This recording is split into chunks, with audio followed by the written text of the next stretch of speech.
Police যদি গুলি করে গুলি করো, মৃত্যুর সাথে পাঞ্জা লড়তেছে, দেওয়ালে পিঠ টেকে গেছে, জিন্দা লাশ হয়ে গেছে। আমরা খাইতে পারি না, আমরা চলতে পারি না, বাসা ভাড়া দিতে পারি না, আমরা ব্যাংকে টাকা রাখি কি আমরা অপরাধী হয়ে গেছি? আমরা কি খুনি হয়ে গেছি? লজ গেলে ব্যাংকের লজ যাবে, ব্যাংক 24/25 সেই হেয়ার কাট করতেছে। কোন ব্যাংকার কি সেটাই করছে যে আমাদের টাকা থেকে কর্তন করবে? ওর বাপের টাকা আমাদের রক্তের পানি করছে, দিনের রাত করছে, 100 টাকা ব্যাংকে রাখছি।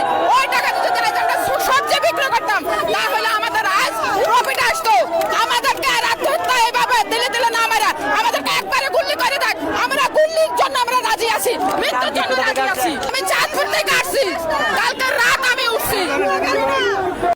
25 ইয়ার্স আমি টাকা পাঠাইছি বাংলাদেশে, আমার টাকা 1 পয়সা তারা আমাকে দিচ্ছে না, বিভিন্ন রকমের কথা বলছে। আমি চাই বাংলাদেশ গভর্নমেন্ট তারা পারমিশন দিছে, ব্যাংকগুলি হয়েছে, যখন ব্যাংকের এই খারাপ অবস্থা, why they did not regulate the bank?